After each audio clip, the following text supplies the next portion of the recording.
Yan guys, ito yung ating turnover dito sa Sapphire. So ganyan, wala pa siyang semento sa parking, pero yung ating labas ay pinturado na. Naka metal deck na rin po yung ating second floor. Malalaki po ang mga beam. Ayan. Ating window. Naka metal frame na rin po ang ating door, sa main door. Ayan. Ayan po yung mga beam natin. Oh. Malalaki. Ayan. Matitibay. Ayan.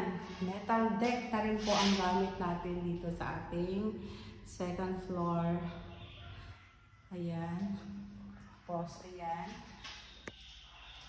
So, andito po ang ating lababo sa loob. Pwede mo rin po itong ilabas. Ayan. Kasama na po ito sa fittings natin. Ayan. So, ito po ang ating door going to laundry area. Ayan. So, try natin i-open. Oh, ito po yan. Ang ating existing lot dito sa labas. So, kayo po dito ay maghahati-hati ng area. So, dito kalahati dyan pa ganon. Kalahati ganon. So, yan. Ayan po ang circuit breaker natin. Ayan. At ang ating CR dito sa baba. Ayan. May faucet, may ano na rin dito sa baba. O, complete na yung fittings niya. Pero hindi pa rin siya naka-tiles. Ayan. Concrete din po ang ating planks sa stairs, ang planks natin. Tapos, ang frame po nito ay steel. Steel na rin po ang frame niya. And then, naka-concrete na rin po ang planks natin. Ayan. So, bare tight. Ayan.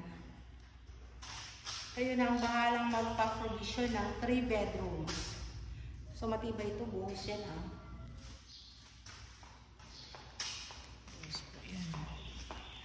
So, may CR din po tayo dito sa second floor.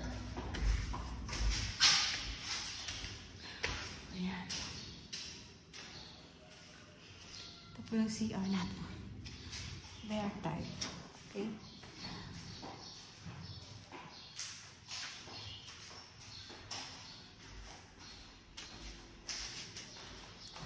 So, ganyan. Provision for 3 bedrooms. Ang ating Sapphire subdivision na units.